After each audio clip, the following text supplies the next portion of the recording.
What's going on, guys? It's Cliffy here. Tonight is the kind of awards night, I guess, at the end of this great series that started, I think it's about 12 weeks ago now, and what an amazing 12 weeks it has been. Obviously, the first time this series has been done by me, and I have really enjoyed it, and I think a lot of people really enjoyed it as well. So I'm really looking forward to Season 2 in 2016. So keep an eye on my Facebook and Twitter page for more information about that. Now, tonight I've got through, well, we've got a team of a tournament. I've got some special mentions and some awards to go through as well. So if you do manage to pick up an award tonight, one of the major awards, there will be a prize for you. So make sure you get in touch with me via Facebook or Twitter. The links that, as I said before, can be found down below in the description. There'll be a nice wee prize heading your guys' way. So first of all, I just want to thank each and every one of you for making this series what it has been. It's been really enjoyable. Everyone has really enjoyed it so far.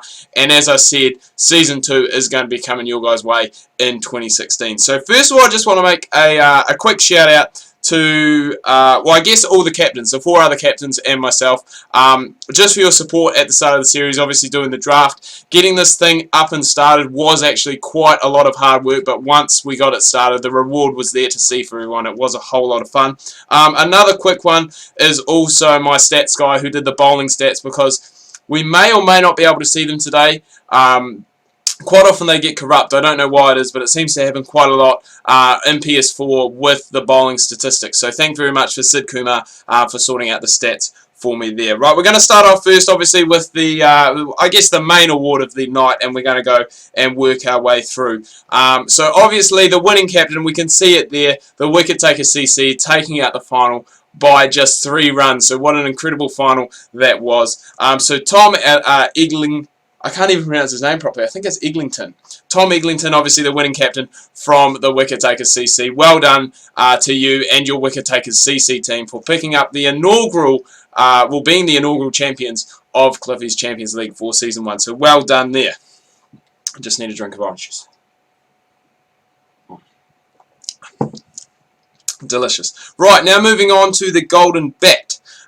So this is obviously the player who scored the most runs in the tournament, and that goes to David Warner for his incredible 887 runs, and I think it was 10 games. A lot of not outs in there for him as well. He had an average of 127, and in those 887 runs, there were 600s in there. So quite often he went on. He was a guy who helped, well, got the wicket taker CC off to an incredible start, and obviously that is why they got to where they were, got to the final and won the final as well. The Golden Ball, a guy who kind of, I guess for the first half of the season, kind of just slid under the radar a little bit. It was all about the Green and Westville show, and then Gareth Hick really in the second half of the season came through, finished up with 21 wickets at an average of 20 with 1 5-wicket bag. So well done to Gareth Hick for picking up that there. Now we're going to move on to an award. So obviously, sorry, I did forget to mention, obviously the winning captain, you are going to be getting a prize, so make sure you get in touch with me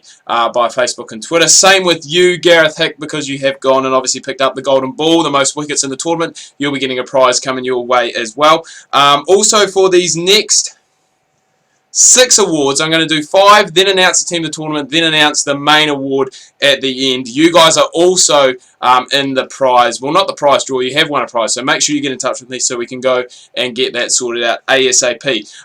So what happens quite often now in sports, maybe not so much like professional sport, but definitely I know for like an amateur sport or semi-professional sport, is you have like a captain's or like a player's player of the year. So basically, I've spoken to the other 4 captains. We've sorted out and picked for each team. Well, they've picked for their team, I should say, sorry.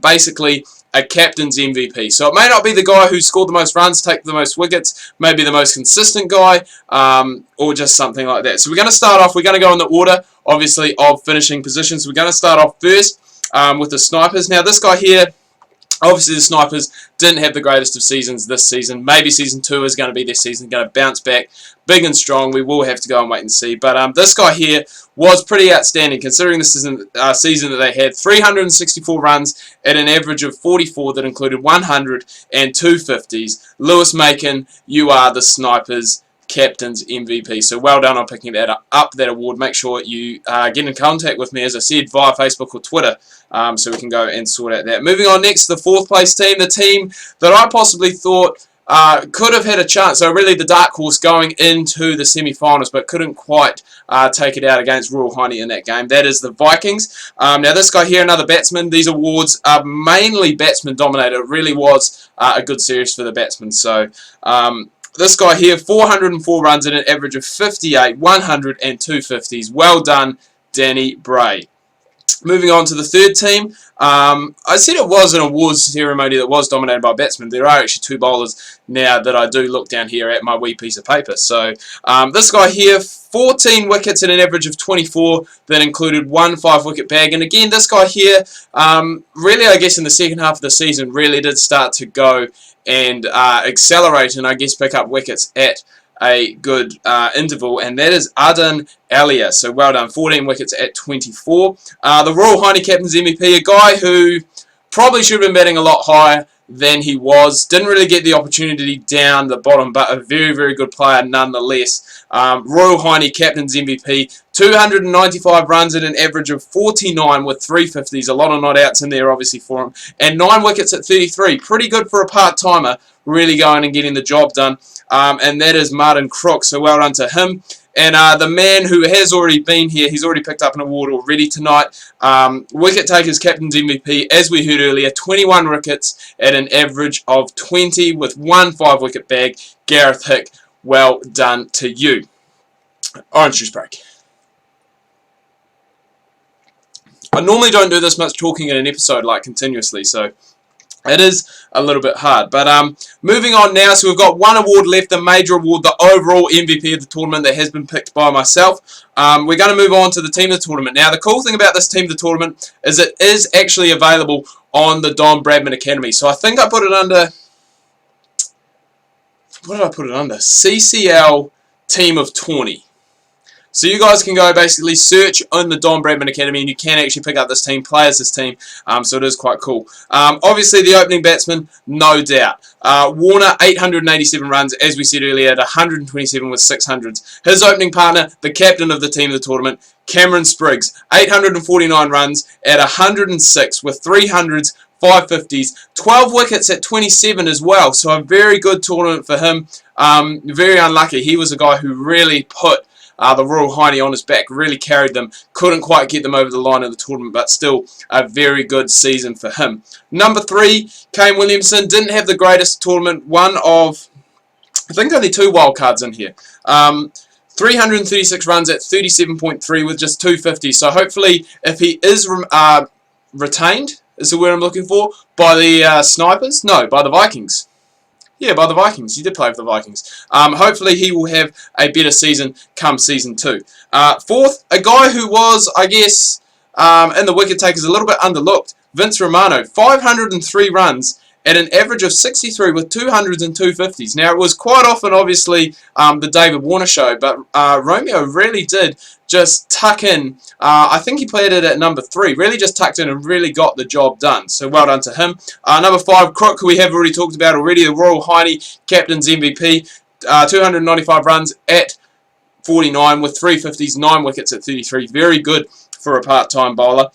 Danny Bray, 404 runs at an average, I think it's of 58. My handwriting isn't the greatest. 100 and 250s. Number 7, had to go for a wicket keeper because obviously we need one of those in the side. That was a real tough pick, but I have gone for the winning captain of the tournament as a whole. Tom Eglington, wicketkeeper, 197 runs at 19.7. Not the greatest of returns, but 19 catches and 2 stumpings, so 21 dismissals in 10 games. That's a very good return from a wicketkeeper. Now we move on to the bowlers and the all-rounders. Bailey McKenzie, 162 runs at 41. Obviously a lot of not-outs in there. No 50s, but 162 probably crucial runs. And 7 wickets at 44. So maybe looking to go and lower that bowling average come season 2. Wes Spearman, 12 wickets at 37. He's in at number 9. Dale, number 10, 9 wickets at 30.5. And Ilya, who we have already talked about, the Sharks MVP, 14 wickets at 24, including 1 5-wicket bag. So that is everything done and dusted. We have the overall MVP, who, I mean, it's a pretty easy choice. We talked about it earlier in the team of the tournament. The guy who was the captain of the team of the tournament really carried the Royal Hiney side on his back. Cameron Spriggs, 849 runs at 106, 300s and 550s, 12 wickets at 27. Just absolutely incredible numbers for a guy coming in at number 3. As I said, he really did carry that Royal Hiney side to the top of the table in the group stage. And as I said, unlucky not quite to get there in the final. But anyway, guys, I'm going to wrap this up here. Do hope you've enjoyed this video and have enjoyed this series. Well done to all the prize winners who have picked up prizes tonight. Remember, get in contact with me via Facebook or Twitter. Links that can be found down below in the description. Make sure you hit that like button, subscribe if you're new. Thanks for watching. Make sure you tune in tomorrow. FIFA 16 career mode, carrying on with Aston Villa in the FA Cup final. Make sure you do not miss that.